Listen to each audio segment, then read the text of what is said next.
Yes, guys, welcome back to the channel. Welcome back to Touchline Facts. Today, I'm very excited. I've been trying to do this stream for the last few days. But yes, we've got the international breaks just ended. Ruben Amorims took his first training session. We had a bit of news here and there, a bit of bouncing. But I wanted to, I've seen a little topic for who stays, who goes during the Ruben Amorims era. So I wanted to digest and dissect that and make my own thoughts on the squad, who I think should stay, who I think basically a tier list format of the squad, of the Man United squad, who I think we should build around, who I think we should just bin, and who I think I'm not really sure about, and things like this. These categories we're going to be discussing it on. I want your thoughts in the comments. I want your thoughts in the chat for everyone who's watching. And obviously your opinion does also, if you're in the chat, will actually affect this, because if people are telling in the chat, we can discuss it for sure. But yeah, let's just get straight into it, man. It's going to be a good stream. I was supposed to do this 2 days ago, but my sleeping schedule's been absolutely bashed for the past week, so I'm trying to fix my sleeping schedule. And yeah, hang about, yeah, I'm trying to fix my sleeping schedule. So, that's probably why I haven't been streaming as much. But thanks, though. We are on 240 subs, so we are 10 off 250. We are actually smashing it at the minute. We've gained over 80 subs in the last month. It's been absolutely brilliant. You guys are absolutely magnificent. The support in the channel. We're going to try and get to 300 very, very soon. If we get to 300 by the new year, I'll be absolutely over the moon. I think we can do it as well. We're only 60 subs off, but I need to up the work rate. Obviously, the more streams will come on now. The actual real football's back. More videos, more match reactions, and more interactions interacting with you guys. But yeah, I'm gonna try and get some more people on the channel and for streams and stuff like that. But I do need to get StreamYard because it's better for that type of stuff. Whereas Streamlabs OBS is a bit mad. I don't really know how you get people on the channel with that, so I'd have to do that. But yeah, we're gonna go straight in.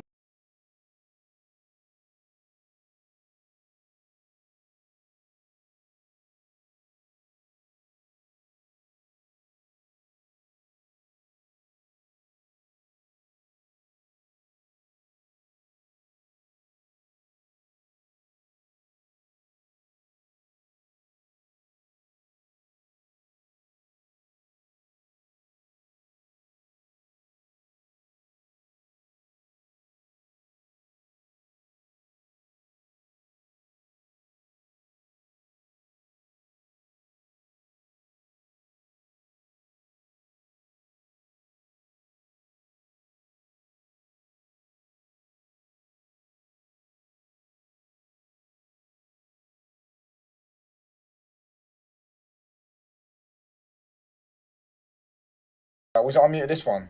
No, it wasn't on mute for this one. Oh my gosh, sorry.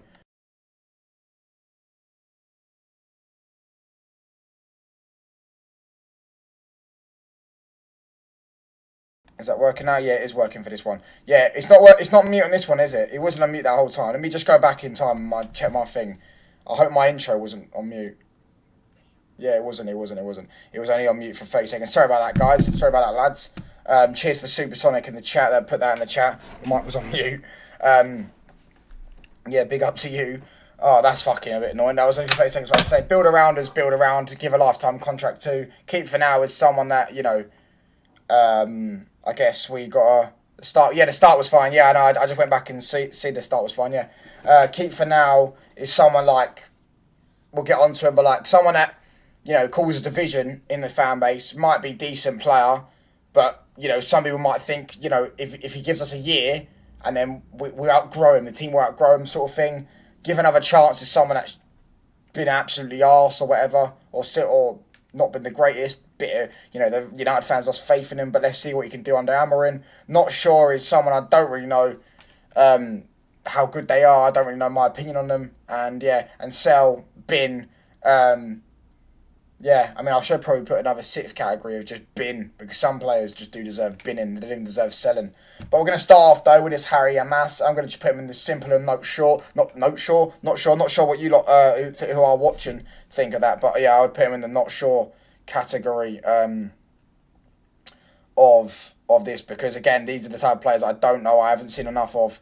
I quite liked his energy when I was watching him play in pre-season. I liked his energy. I liked how he could get up and down. But I didn't think, it's pre-season. We haven't seen much of him. We haven't seen him in a Premier League game. So as I say, we don't know.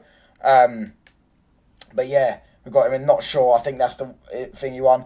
I think that's pretty self-explanatory, to be honest with you. Anthony, it's just a sell, isn't it? It's just a sell. Recoup as much money as you possibly can get from Anthony. 80 million. That's probably the worst signing in the history of the football club. To be fair, actually saying that, as much as Sancho's a better player, Sancho didn't give you the moments that Anthony gave you. So maybe you could say Anthony's been a better signing than Sancho. But that's all. They're both not been great signings, have they? And he's genuinely not a good footballer. There's not really much else to be said about that. I think everyone else in the comments, everyone else in the live chat could agree that Anthony has been absolutely dross for Man United, and rivals banter us every week about how we spent 80 million on the fraud. But yeah, Bayanda, backup goalkeeper, I'd just say keep for now. I'd just say keep for now. He's a backup goalkeeper. He's never going to get in the first team. Yeah, I think these three so far have been pretty self-explanatory, if you ask me. I don't think they've been that outlandish or that hard to discuss. But yeah, I'm not sure what you lot think, watching think. But yeah, keep for now. We're gonna. Ooh, we'll just do the easy ones first. Should we just do the easy ones first? Right, Toby, is that Toby Collier? Isn't it? Again, not sure. I'll wait for the controversial ones because the next few are controversial. To be fair, the next two are controversial. Toby Collier, that is Toby Collier, isn't it? Or that might be some other geezer. And Ethan Whitley again, not sure. Not sure if any of these guys are actually good. So I will be putting them in the not sure section because I don't know if they're actually any good. But I did see Toby Collier stink the gaff out against Liverpool when he come on at half time, and it also in pre-season everyone was hyping him up, and I was like, I just don't see it. He looks to me like, yeah, he's younger than McTominay, but he looks to me like a bit like McTominay, maybe a bit more composed on the ball. That's about it. But yeah, and I haven't seen anything of this Ethan Wheatley geezer. Man United are in desperate need of a striker, and we had Greenwood come through a few years ago. He was probably a similar age to this geezer. I imagine he's 18, 19, because I read about him for a few years, and we've not had, and he's not even got a look in, so he clearly might not be that good. But again, these ones, not sure. I don't know about these academy players. I mean, if we can get money for him, fine. I don't really, I wouldn't lose sleep over them if we sold them. I'm not one of these weird mutants that gets giddy over a few academy graduates. Speaking of that, remember when everyone was his name Isaac Hassan or Isaac Hassan or something, the Swedish bloke that everyone fucking fancied, and just everyone fancied him, and I just thought it was proper zesty, mate, proper zesty. Oh yeah, look at him go. He's got the aura and all that word, and I was like, bro, this guy, and they were all up in arms when we sold him. I didn't even know who we sold him to. I was like, bro, is this guy actually good at football, or is he just good looking, or good to look at? Pause. But each to their own. What else? Who else could be? We'll put this guy as well. I don't even know how you say his name. The guy we signed from Arsenal, Obi Martin, I think. He guy, I'm not sure as well because I don't really know. Then we'll move on to Lindelof. I think that's a quick, easy sell. Geezer's been nicking a living for the past 5 years. He's a defender that dresses up as a woman. Will probably not get far in the top level of the men's game. Sorry to break it to you, you activists and all that shit, but that is the truth. Defending and goalkeeping are two things that you have to be, you just can't be like this geezer. I mean, he just sits there swishing his hair all game. And listen, to be fair, as a footballer, I actually don't mind Lindelof. I actually think he's decent on the ball. I actually always liked his passing ability and his passing through the lines and things like that. And I was always one that said, he's a decent fourth or fifth choice. But I think more and more I've seen of us when we play him, it's like the more and more I get I'm less confident in our defence, in keeping clean sheets and things like that, because I just think Victor Lindelof defensively is allergic to defending, if you want to say that. Aerially, he's not that great. Defensive ground duels, he's not that great. He's not strong. He's weak as piss. And yeah, on the ball, that doesn't make up for thingy, because I want my defenders to be good. I think Lindelof is decent. Yeah, I think Lindelof is decent. I do think on the ball he's a decent player, but I don't think. I don't think. Do you know what? We're not going to play as a right back anymore. So if we had a right back, I wouldn't mind putting him right back. You know, like how Arsenal played Ben White. I wouldn't mind that. I don't think he's as good as Ben White defensively, but I wouldn't mind that with Lindelof, because I think on the ball he isn't bad. But the problem is it's just defensively he's so weak. You know, if you breathe on him, you go down. It's like he's weak as piss. You need your defenders to be strong. I'm always defenders defend first, and then passes, and that comes second. Pause. And yeah, I just don't think he's that good defensively. And I think we've seen enough from him over the years. I just realised 10 args here. But that should have been a bin. Physically, he's lacking. Exactly. Yeah. Physically, strength wise, he's not the best, bro. Yeah, that's true. We'll go. Do you know what? Oh, Xerxes is going to cause an opinion. Some people are already saying sell. I'm not sure. Because he's barely played. When he has played, he's done fuck all. Actually, to be fair, he had a decent game against Palace. He had an okay game against Southampton. So people actually pretend that he hasn't played some half decent times at United. He has done all right, okay. He just hasn't been. Yeah, he just doesn't look that good. He looks slow. He looks lethargic.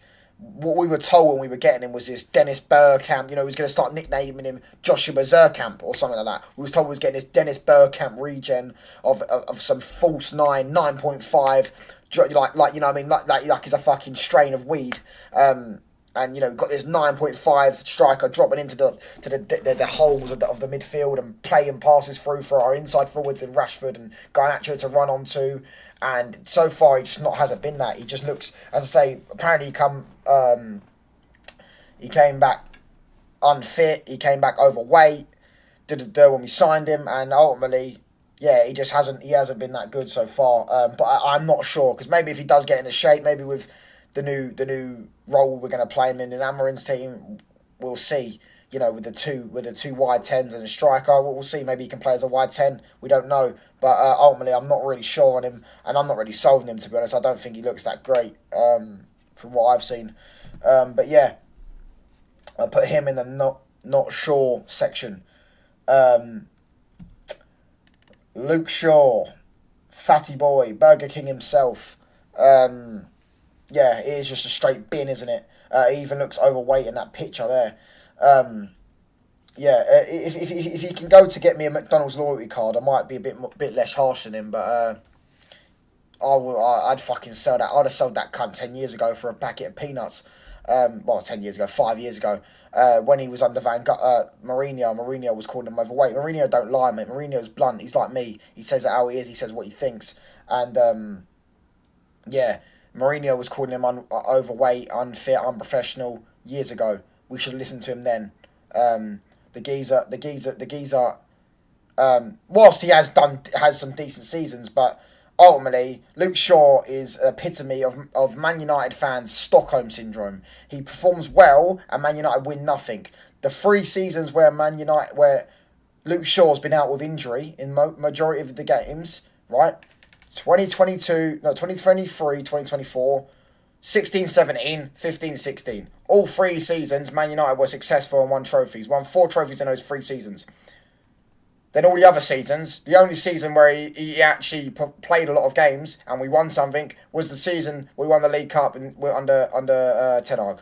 Every other season that Luke Shaw's been here and played consistently, we've won fuck all.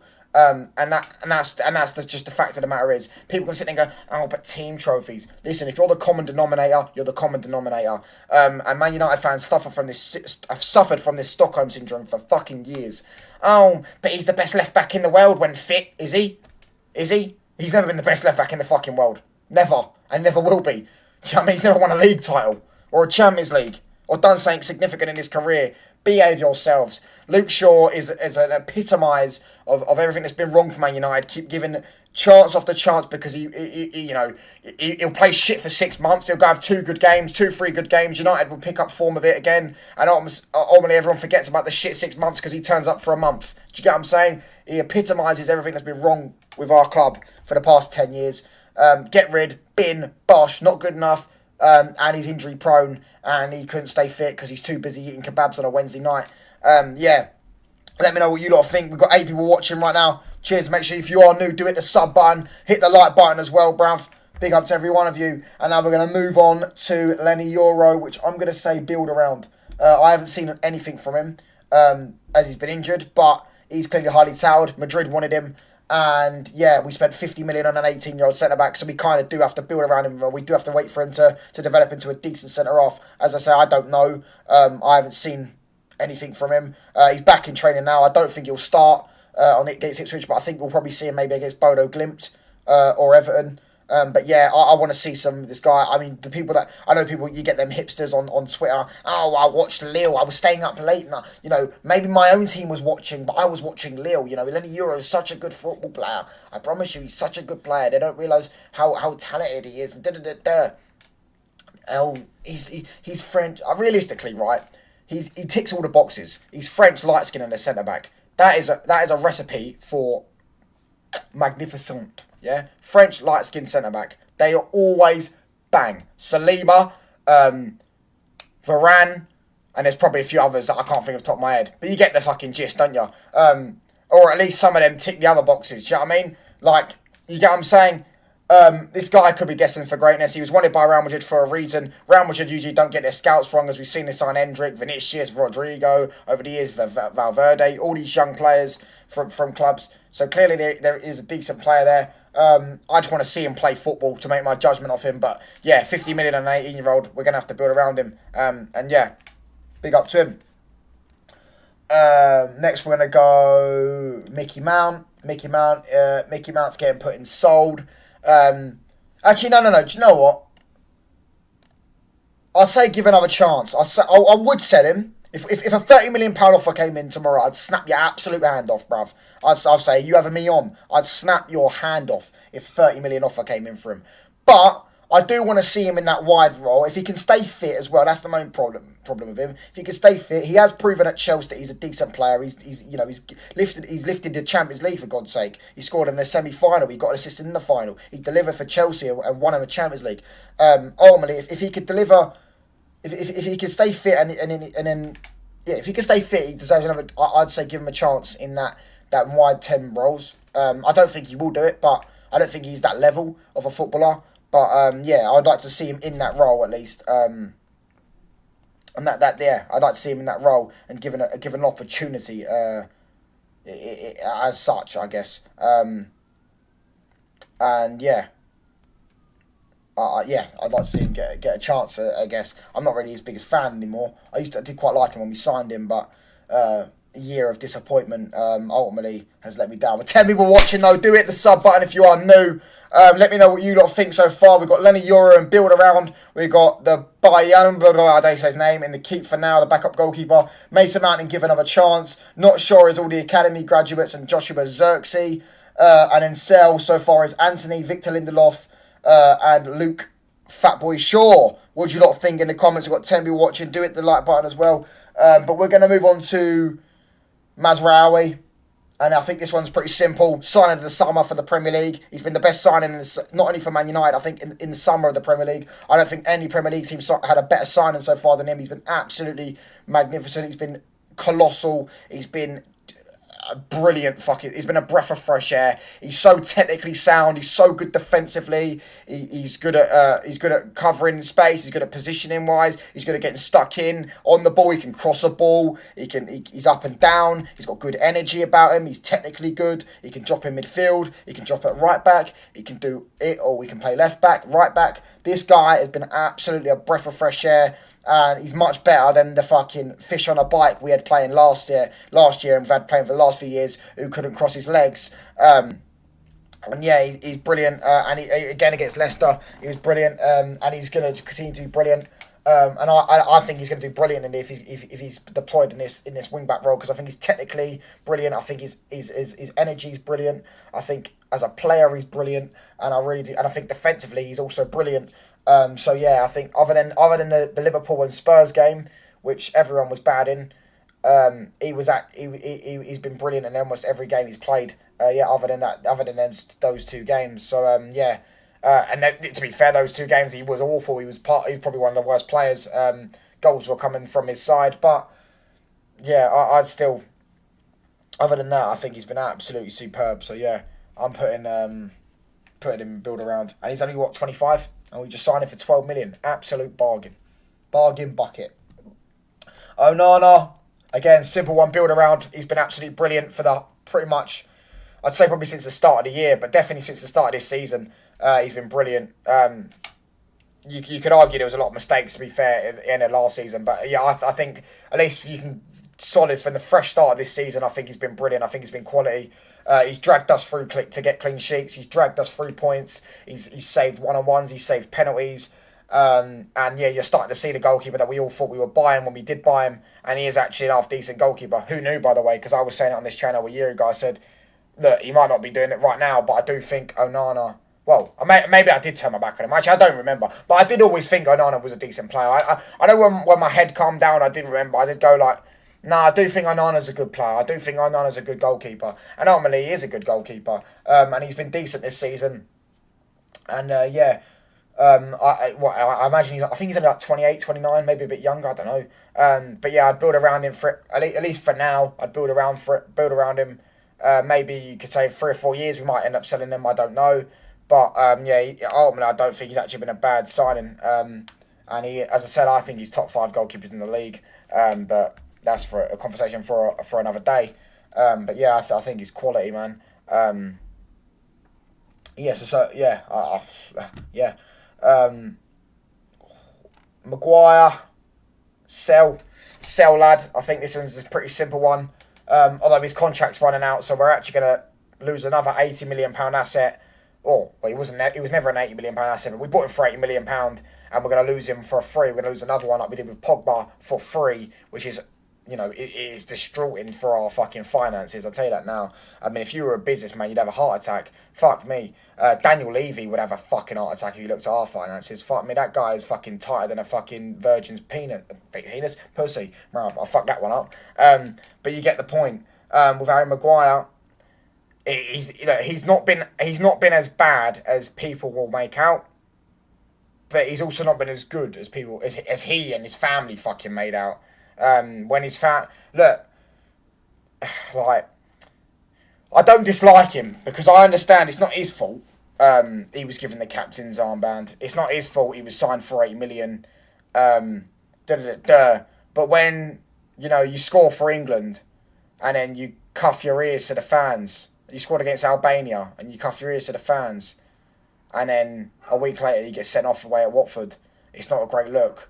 When United lose 2-1 to Sheffield, give Maguire a new long-term contract, it'd be like a new signing for you, like epic hash time. No chance, brother. Cheers for the comment, but no chance. As I was saying, when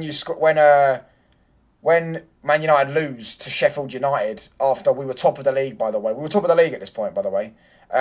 So we was in the title race, We lose to Sheffield United and you post your own stats out about your long ball accuracy. When I swear down, I must still have the DM. I DM'd him after he'd done that. I swear down, I lost my head. Them type of things, read the fucking room. Read the room. Just like we were talking about Rashford the other day. Read the fucking room. Don't do something so stupid.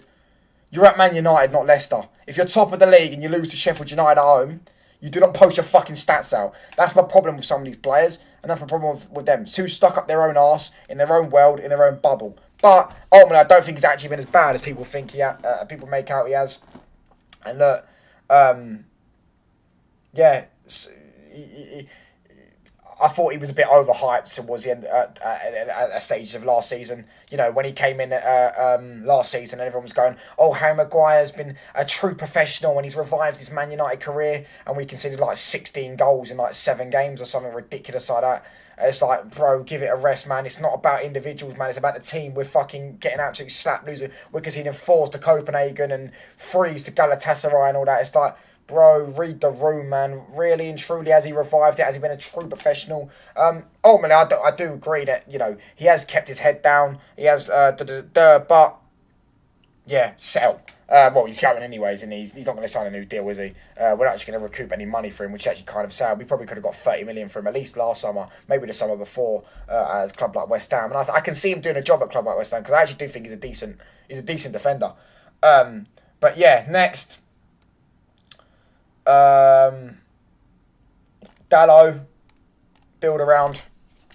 Been shit this season. Let's not lie. Dallow's been shit this season. He's one of my favourite United players, but he has been shit this season. He was good against Chelsea, but against Leicester again he was poor. I still think this geezer's sick, man. I think this geezer's mustard. I think if there was one player in our squad that you asked Pep, Arteta, or City, Arsenal, Liverpool, whoever, I think he's one player that would get into every single one of their starting 11s. I genuinely believe that. I think Diogo Dalot, or at least in their squad, I believe Diogo Dalot, look, for example, if Pep had him, Pep's playing him at right back, and he's telling him to invert, or he's playing him in midfield. He's doing that. If Arteta has him, Arteta's playing him in midfield, or he's playing him at left back, or he's playing him at right back ahead of White. He's doing that. If you give him to Slot's playing him at left back instead of Robertson. He's doing that. Diogo Dalot is one of the players, and one of the only Man United players that you can say that about. If the only Man United player you can say that about. I think if you asked any of them, they would say, yeah, Diogo Dalot. I'd take Diogo Dalot. He ticks all the boxes for an elite footballer nowadays. Obviously, they'd have the inverted bollocks. It'd be interesting to see how he's going to do as a wing back. I actually think he's better as a fullback. I don't understand this whole thing he can't defend. I mean, I'm like, bro, you're United fans telling me he can't defend. I'm like, you've watched him for the past year. Yes, he's been shit this season, but bro, I've seen Dalot lock down proper wingers. I saw him lock down Neto the other week. Yeah, this guy is quality, bro. And yeah, as I say, I think if you looked at all the top sides, all the top managers, he's the one player that they would take from our squad. I think if you ask them, yeah, we'd take Dalot. I think he ticks all their boxes because he's good both feet, can cross a ball, can pass, can invert, got IQ, can defend, you know, strong in a tackle. Perfect, mate. What's not to like? But yeah, moving on. Who should we do next, bruv? Should we move on to it? No. Yeah, we're going to move on to fucking Trasmus, bruv. And I'm going to just say, nah, give another chance. But after 20 minutes against Ipswich, I might already give up on that one. But yeah, give it another chance. Just to mud his fanboys a bit more. Let's give him one more chance. Let's go, all right, Erasmus, embarrass yourself even more. And then ultimately it will rid anything that we've got of his fanboys going, oh, but he's only young. Oh, but under Amorim can look what Amorim did with Gyökeres. Amorim could turn him into a beast. Amorim did this with Gyökeres. He could do it with Højlund, guys. He could do it with Højlund. No, he can't. Ultimately, no, he fucking can't. Højlund needs to go. Yeah, I agree. But I'm going to just put him in, give another chance because, his fanboys sit there and blame, oh, he's young. Look what he done with Gyökeres. Ultimately, them fans are in a rude awakening because those fans don't watch Gyökeres. They just see that they're both blonde and they're both Scandinavian and they both got some funky name and and they both love celebrations by the looks of things. So they all think that they're the same thing and they're 6 foot whatever. Ultimately, that's not how it is. Rasmus Højlund's like light years, like Mars and fucking Pluto levels of away from the type of player Gyökeres is. Gyökeres is a technical player that likes to run in behind and run at his defender and has got a good touch, likes to get the ball and can charge at his defender one-on-one, good in transition. Højlund, to me, I mean, I don't even know what striker he is, but he isn't that. He doesn't like to run at his defender one-on-one. He doesn't like to. He never fucking does it. He can't hold up his pants. Yeah, he can't pass wind. Yeah, he's got a dead first touch. You know what I mean? He couldn't control an iPad. Yeah, like, ultimately, this geezer is not that good. And the quicker his fanboys realise it. To be fair, United fans are starting to realise it en masse. I've seen a lot more people recently say Rasmus Højlund is not that good, and they all want Gyökeres. I'm not going to sit here and be on the Gyökeres hype train, although he is seen quite good. But you know, he's a Portuguese striker. We've seen, well, no, he's not Portuguese, but he comes from the Portuguese league, so we need to see more of him in the top level. You know, I'm not going to get gassed over it, but that's for another day. I want to talk about Gyökeres. Talk about Højlund just of himself. And, yeah, to me, I'd bin him, but let's give him another chance just to embarrass himself even more so his fanboys can finally give up this gimmick. Even people that rep him on Twitter, they've got him as their avies on Twitter, and they've given up on him themselves. Player FC have given up on him. He's just not that good, is he? And yeah, ultimately, a few little purple patches one little purple patch in last season, and a few Champions League goals, which led us to getting fourth and first time to get knocked out of the group stages without going into the Europa League in 11 years it was. First time that happened for us. But hey, he scored 5 goals and 2 against Copenhagen in the game we lost 4-3. So, you know, that's all right. That's all right. The fact that he scored 2 goals and we lost, you know, that means nothing. But hey, you know what I mean? He scored 5 goals, and the 9 goals, or the 6 goals are saying that he's 7 goals. I think he scored in 6 games in the league, and then he scored 2 goals in the rest of the season, didn't he? Or was it 3 goals? It was that, wasn't it? Am I right in saying that? Anyone in the chat watching Supersonic? He scored 7 goals in 6 games, didn't he? Because he scored 1 against Villa, 2 against Luton, 1 against... No, he scored 2. He scored another 1 against Villa, because it was in 6 games he played Villa. So he scored 4 so far. Then it was 1 against West Ham. That's 5. I don't even know where else he scored. But all I know is that Rasmus Højlund had a little pale patch in last season, and that ultimately boosted his stats up in the league. Other than that, he was we'll never forget that he went 15 games without scoring a goal. And he probably would, if at that pale patch, probably would have had about 3 league goals, if that. He's absolutely trash, and all these people blame service. Well, all you lot hype up Bruno and say how much of a creative spark Bruno is. You can't have it both ways. You can't tell me how good Bruno is at creating and then say the striker's got no service. It's not how it works. And ultimately, strikers do also create their own service by actually being able to get into the actual right positions where the ball's going to drop, which he clearly has nowhere anticipation when the ball's going to fucking drop. But yeah, enough talk on fucking Rasmus Højlund. We're going to move on to... Should we move on to Eriksen? Yeah, sell. I do like Eriksen. You all know that on the channel. I do like Eriksen. I actually said I was actually the one, you know, it's like Tenag was watching the channel. I actually said in the international break, the first international break of the season, after the Liverpool game, I said Mainu and Bruno can't work in the midfield. Bring Eriksen in. Eriksen will be better for them against Southampton. Because Eriksen can actually make us tick. He can also make from deep. He's a deep line playmaker. He's got a good passing range, and that's what we needed in that midfield. We needed someone that could just keep the ball ticking and create attacks out of nothing, really. Not out of nothing, but create attacks and build up and be involved in the first and second phases of play. And I think, yeah, he was good for that. But you know, it's time to get someone younger, someone a bit fitter, someone a bit hungrier, someone a bit more oomph about him. And someone that can play more often rather than, you know, face it, like this guy died on a football pitch without being too harsh on him. Like, you know what I mean? He can't exactly run around that much, can he? My nan probably runs faster than him, do you know what I mean? And, like, she's got arthritis and all that shit, you know what I mean? Like, it's a bit, you know what I mean? You get what I'm saying? I do actually think, though, as a football player, I do like Eriksen. I do think he's a good player, intelligent, technical level. But, yeah, United needs to be looking long-term and getting a younger, better version of him. But he's the profile I would like in the midfield. Definitely, I'd like to replace that profile. But yeah, I would sell him. Or I think his contract runs out, doesn't it? It's another one their contract runs out. But we only got him for free anyway, so we're not really losing much, are we? But yeah, Manuel Ugarte. Should we do Manuel Ugarte? Yeah, we'll do Manuel Ugarte. Keep for now. Keep for now. I'm going to say keep for now. It could be build around, but it's going to be keep for now for me. Because he played brilliantly last night against Brazil. I didn't watch the game, but apparently he played brilliantly against Brazil. Not too sure on that, but and he has actually played quite well in the last few games for United. I don't like how people hate on him, man. All the tacticals in United, they make me want to. The tacticals make me want to like him more and want him to succeed more. Just purely at the fact to prove them fucking tactical merchants that pretend football is some like something that it's not. It's some different sport that it's not like it is. It is what it's always been. It's not fucking you in the regista and the regista and Medusta and Magusto. Then Magusto comes inside and he takes the ball in a half turn and a half spaces and and he's elevating our game. Just shut up, you absolute wasters.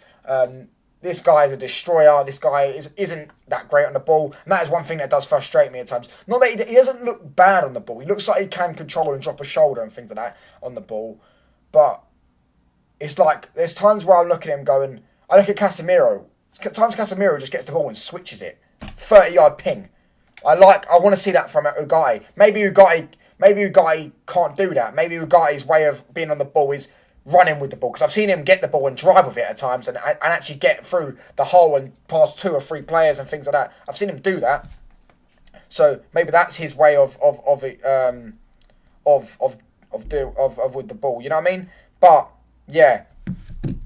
For me, Manuel Ugarte, I'd put him in keep for now. He could be build around, but he also could be sell. I want to give him a bit more chance. I want to give him a bit more time. But I do like a bit what I've seen of him. But also there's bits where I go, you know what I mean, like the ability, the passing range and things like that. That's what I want to see. I'd say keep for now. If I'm honest. We're going to move on. We'll move on to Rashford. Sell. Bin. Bye-bye. Rip up the contracts. We should never have given him a 300 grand contract. We should never have given him the number 10 shirt. We should never have ever have built the club around, or the team around, or built the image of the club around in Rashford. We should never have done any of that. Ultimately, Rashford was always a squad player at best. The best version of Rashford I've ever seen is when he was a bench player, him and Martial, squad rotating on the left. That's the best Martial, not the best, maybe you could say it's the best Martial, it might have been the best Martial, but definitely the best Rashford I've ever seen. We also happened in that time to win the most trophies we've ever seen since Fergie left and since Rashford's been here. Since Rashford got in the team, it's no coincidence Man United went on their longest trophy drought in, 40 years or something like that. We went like 5 years without a trophy, and he was, arguably the main man and all that. He was a guy who spearheaded that. And I'm not going to blame all on him. Of course not. It wasn't all his fault. But the PR, the paragraphs. I mean, to be fair, they've died down a lot now. The constant pictures of him in the gym. I'm like, bro, I want to see you playing football, mate. I don't want to see you in the fucking gym. And I just want to get rid of it now. One thing I just don't want is PR guys. I don't want weak mentality, weak-minded footballers at my football club anymore. I'm sick to death of it, bollocks, bruv. We're going to get on to Garnacho about what, I've spoke about my channel's most viewed video about the thing about Faz. And it's like, bro, these weak-minded footballers that just, they can't take no criticism, or they just try and distract everyone from the fact they've been awful, and and they try and manipulate and gaslight fans. Rashford's been gaslighting and taking the piss out of Man United fans from the moment he became, this world star that the Man United the club, Ole Gunnar Solskjaer and that put him on. From the paragraphs or from fucking when we lost. I say it all the time. When we lost the Europa League final, and whilst Villarreal are still celebrating on the pitch, who's the geezer that went on his, whilst Villarreal lifting the trophy, went and looked at his Instagram DMs to post them online to distract everyone from the fact that he played shit? Marcus Rashford. He's been taking the piss out of United fans for years. He put his middle fingers up at a Man United fan after the game. I think it was a Man United fan. It might not have been, but I'm pretty sure it was a Man United fan that he put his middle fingers up at. And ultimately, he's been taking the piss out of Man United fans for far too long. And the geezer, sorry, right, Marcus. And people that want to sit there and go, oh, he's going to go somewhere else and shine. He's going to go. So, do it, bruv. Go to Arsenal. Arteta loves reviving players. What are your thoughts on the link to Davies? I'd love Davies, mate. Great question. Marcus Rashford should go to PSG. I don't think PSG would want him anymore, to be honest with you, mate. But I promise you now, though, I'll tell you one fucking thing. I've just spoke about that. I'll tell you one thing, mate. If he went to PSG, right, and he started doing all the things that he done there at United, he started taking the piss out of the fans. You see them PSG ultras, they storm Neymar's house. They would find him and they'd have his head on a spike if he ever did what he's done. If he ever did the gaslighting and the intelligence and so in to what he's done to Man United fans, they would have his head on a spike. But yeah, what are my thoughts on the link to Davies? I love him, mate. He's one of my left wing back options that I'd like at the club. His contract expires in the summer. Maybe Man United could go and get him for 20 million. I can't wait for Rashford to leave. Yeah, same, mate. Maybe Man United can get him for 20, 30 million in January. I don't know. I'm not sure of his situation at Bayern. Is he even starting week in, week out? I know they've got Guerrero at at left back, and I imagine Kimmich plays at right back. But is he starting or is he on the bench at Bayern? I'm not too sure on his situation, what's going on there. But the only problem is with the Davies links is that fucking Real Madrid want him. And he might have a dream of playing for Real Madrid. We don't know. I don't think he does, because I know his idol was Messi. He loves Messi. But that doesn't mean he will turn down Real Madrid. But yeah, I think he's perfect for a left wing back. He's technically good, technically decent, up and down, bombs up and down. It's a perfect role for him because defensively he's not that good. Let's face it. You know what we've not even noticed, that Davies was actually a winger. He was actually a winger converted into a left back.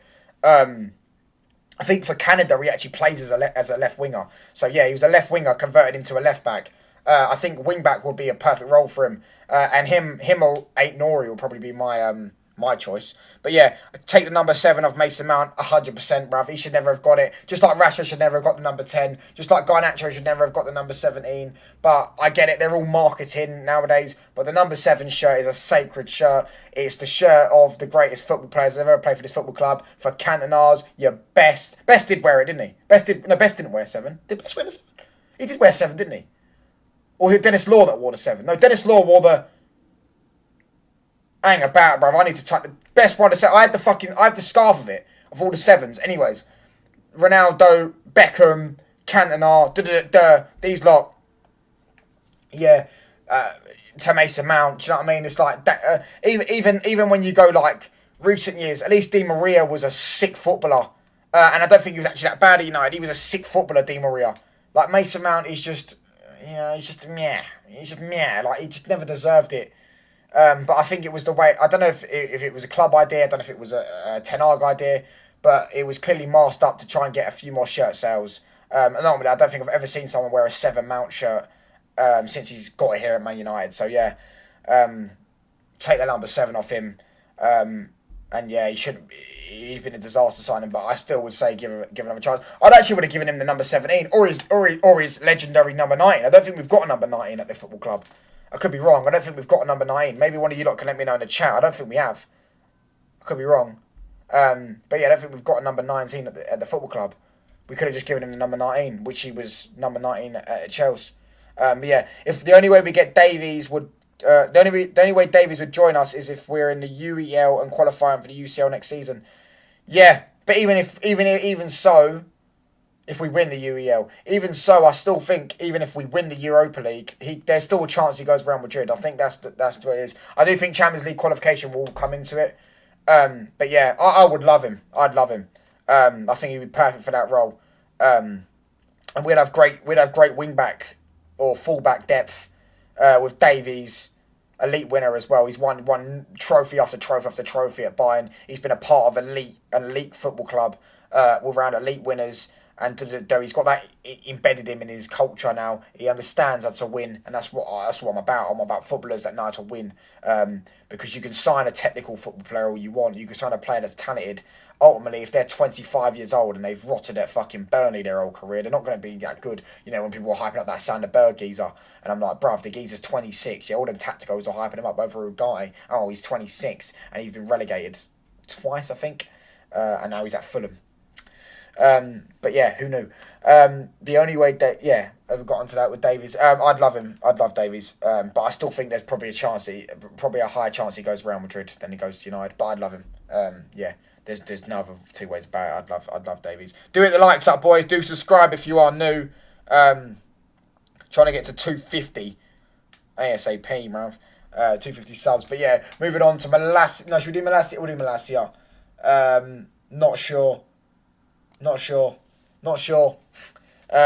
He went into fucking MIA. He went disappearing for a year, turned into Madeleine McCann, and just absolutely disappeared off the face of the earth. We didn't even see a picture of the geezer for about a year. Some people, there was questions about him being injuries of knee surgeries and all that. There was questions about, knee surgeries and stuff like that. But there was also questions about him being in witness protection or something like that for the Quincy Promes case. I have no idea. Ultimately, he's been MI5 for the past year. So, yeah. When he was at United in his first season, he wasn't actually bad. He just wasn't great. He's just decent, and he gave good competition to Luke Shaw. But ultimately, we went the whole of last year without a left back, and which clearly affected the play because you need a left footer. Ten Hag clearly wanted a left footer at left back. I mean, it shouldn't have affected it the way it did. I don't think it did affect it the way it did. I think Ten Hag masked that up, tried to pretend that it was made something it was not, but. Ultimately, Malacia, not sure. Not sure. Not sure what to do on that one. If we get Davies, I'd definitely bin him, to be honest with you, mate. I'd probably bin him anyways. I'd probably change it now to binning him because he's not that good anyways. But yeah, Bruno Fernandes, I'd put him in keep for now. The reason why I wouldn't put him build around is because I'm not that big fan of him anyways. He is also 30. But keep for now because... I think whilst we're progressing as a team and whilst we're trying to get back in the Champions League, whilst we're trying to win a few domestic cups, whilst we're trying to do this and trying to, build away as a football club again and trying before we get to that level of wanting to or being able to win a league title and being able to compete with City, Liverpool and Arsenal and all that, I think Bruno can do it. I think Bruno could take you to that level. I think Bruno could do a job. We've seen Bruno put us in the Champions League before. We've seen Bruno be a part of that. We've seen Bruno get goals, get assists, scoring in games. When you're home against Leicester's and things like that. This guy can turn up in these type of games, and drag you through and get you more and more points, and I think the reason why it's keep for now is because I think when you talk about league titles and trying to win league titles, I don't think he's ever proven he's given any evidence to suggest that he can actually drag a team to a league title. He can actually put a team to a league title, put a team on his back, go into games. When you're playing a Forest away with 5 games to go and you're 1 point clear at the top, and Forest are fighting for their lives. I think he plays with too much emotion, Bruno Fernandes. I think that's one thing. I think when the occasion's big, you see a lot of the time when the occasion gets to him, he gets a bit emotional, and I think that ultimately will be that's ultimately his downfall in these big games. I'm sick of him giving the ball away 300 times a game, never turning up in big games. Yeah, bro, I understand that. Would you sign Angel Gomez for Lille? No, I wouldn't sign him from Lille.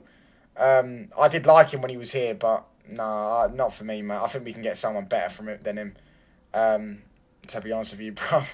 That kind of is one. Yeah, I think we can get someone better than Angel Gomez.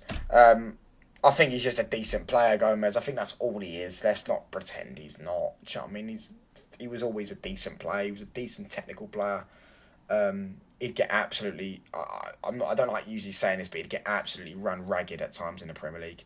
Like, imagine him kind of against, like, I don't know, Gravenberch in midfield. Like, he's going to get absolutely torn apart. He's just too small. I mean, you could say that, but some people say that about Bernardo. I get that, but... Maybe, I don't know, but I just think he's a decent player. Yeah, I would sell Bruno.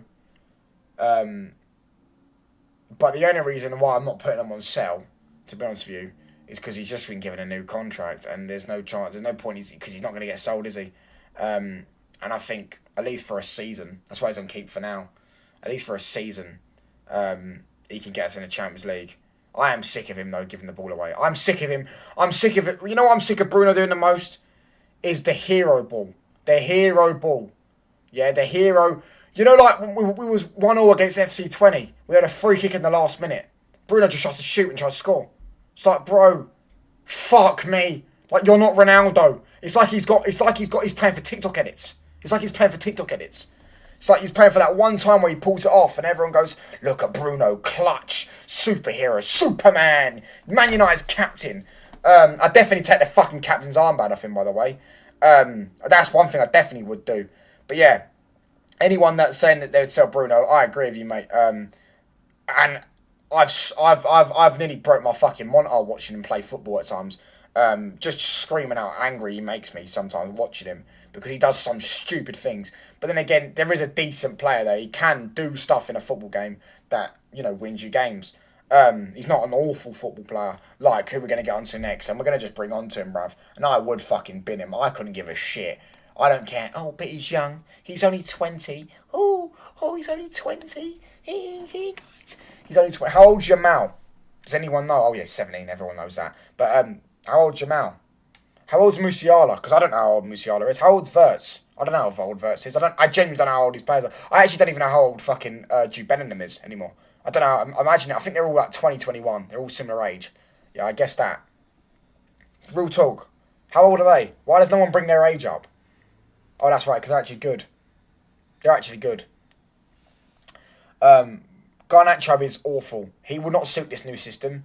He's going to play at wing back. He's going to play. I can't believe I even heard that as a suggestion. Firstly, this guy's never playing at wing back because he's never going to put himself at wing back because he's too up his own arse and he thinks he's the next fucking Ronaldo and he wants to be the main man and score 30 goals a season, which he's never going to do because he doesn't have the ability to do it, right?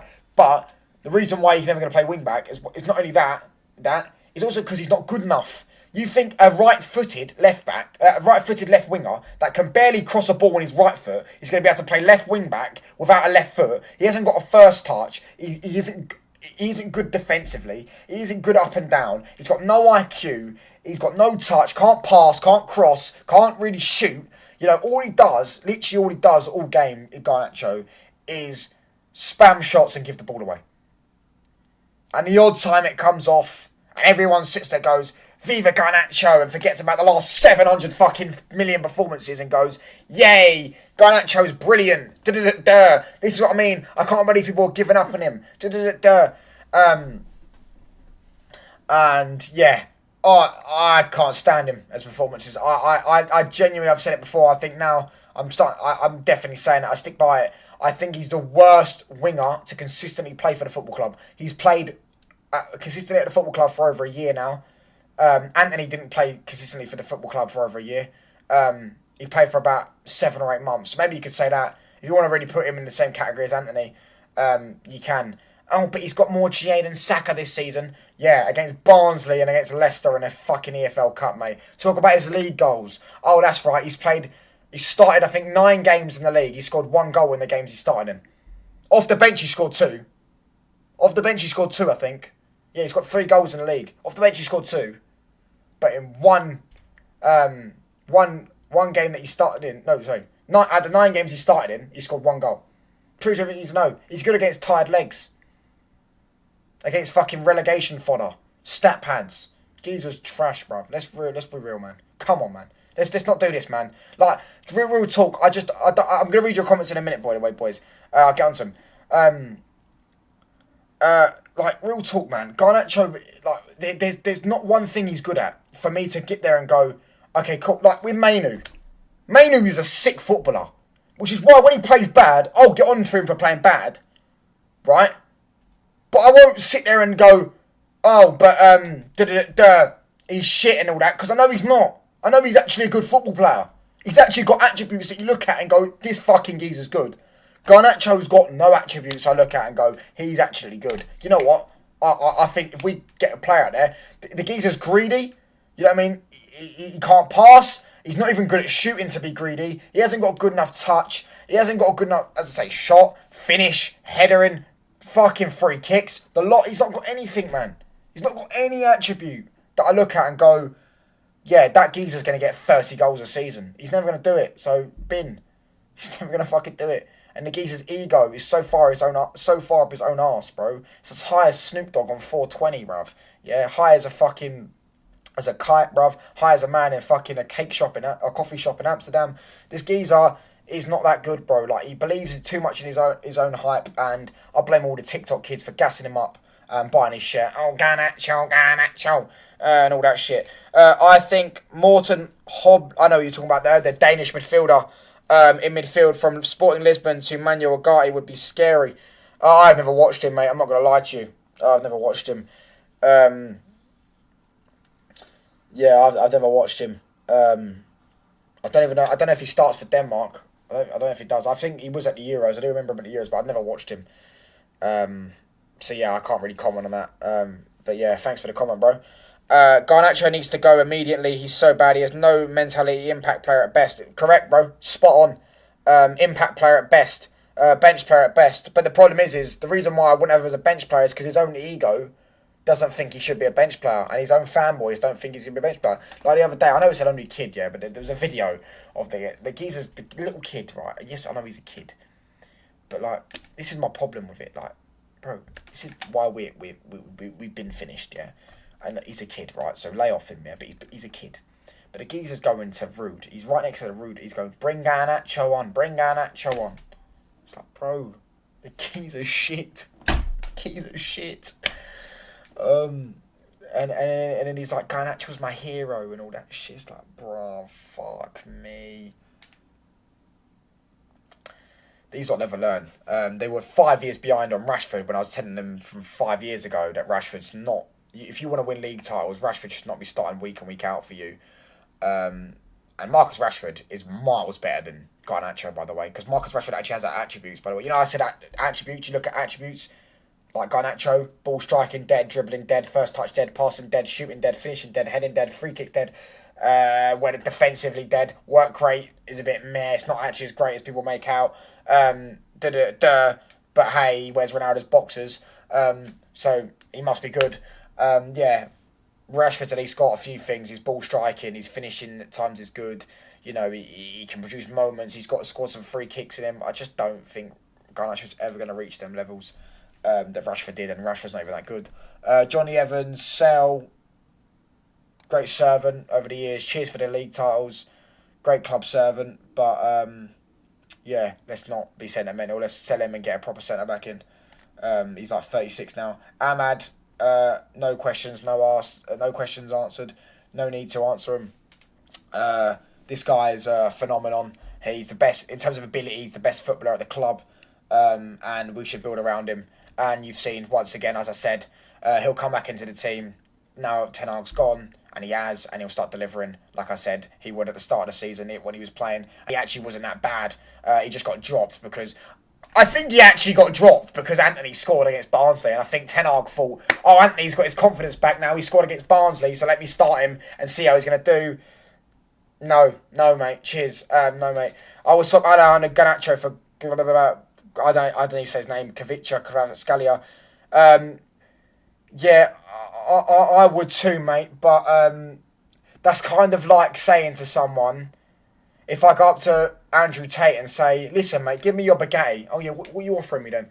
Well, here's a tenner and a packet of quavers. That's literally what you've just said.